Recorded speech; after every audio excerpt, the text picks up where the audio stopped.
ইউক্রেনের রাজধানী কিয়েভ দখলের পথেই কি রয়েছে রাশিয়া? সময় কি তাহলে ফুরিয়ে আসছে ইউক্রেনের প্রেসিডেন্ট ভলোদিমির জেলেনস্কির?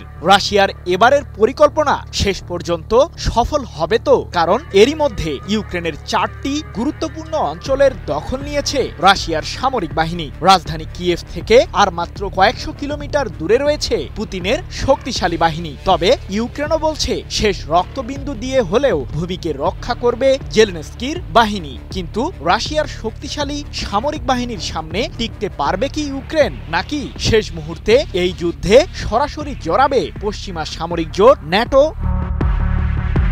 যুক্তরাষ্ট্রসহ পশ্চিমাদের দফায় দফায় হুমকির পরও ক্ষমতার লড়াইয়ে বেশ এগিয়ে রয়েছে রাশিয়া। লুহান্স, দোনেস, জাপোরিঝিয়া ও খেরসন দখলের পর এবার রুশ প্রেসিডেন্ট ভ্লাদিমির পুতিনের নজর ইউক্রেনের পূর্বাঞ্চলের সবচেয়ে গুরুত্বপূর্ণ এলাকা পোক্রোভস্কের দিকে। কারণ ইউক্রেনের কৌশলগত এই অঞ্চলটিতে রয়েছে প্রেসিডেন্ট ভলোদিমির জেলেনস্কি বাহিনীর সরবরাহ কেন্দ্র ও গুরুত্বপূর্ণ সামরিক সরঞ্জাম। ৩রা নভেম্বর এক প্রতিবেদনে বিষয়টি নিশ্চিত করেছে ব্রিটিশ বার্তা সংস্থা রয়টার্স।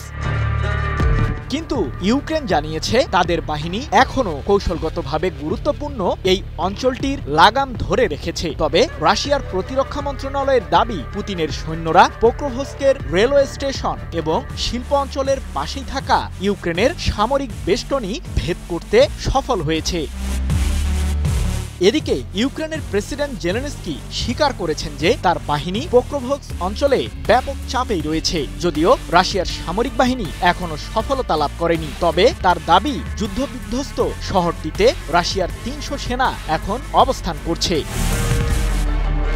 প্রশ্ন হলো, পোক্রোভস্ক দখলে সফল হলে পুতিনের পরবর্তী টার্গেট তখন কি হবে?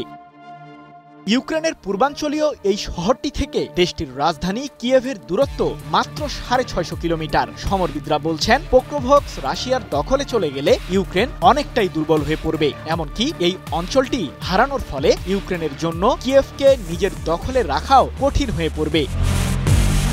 এদিকে সাম্প্রতিক সময়ে ন্যাটোর সাথেও উত্তেজনা ছড়িয়েছে পুতিনের। বিশেষ করে ইউক্রেনকে পশ্চিমা এই সামরিক জোটটির মাধ্যমে দূরপাল্লার টমাহক ক্ষেপণাস্ত্র দেওয়ার প্রতিশ্রুতি দিয়েছিলেন মার্কিন প্রেসিডেন্ট ডোনাল্ড ট্রাম্প। আর এরপর থেকেই পশ্চিমাদের সাথে সম্পর্কে টান টান উত্তেজনা ছড়ায় মস্কোর। যদিও শেষ মুহূর্তে এসে ইউক্রেনকে ওই ক্ষেপণাস্ত্র দেওয়ার আশ্বাস থেকে সরে আসেন ট্রাম্প।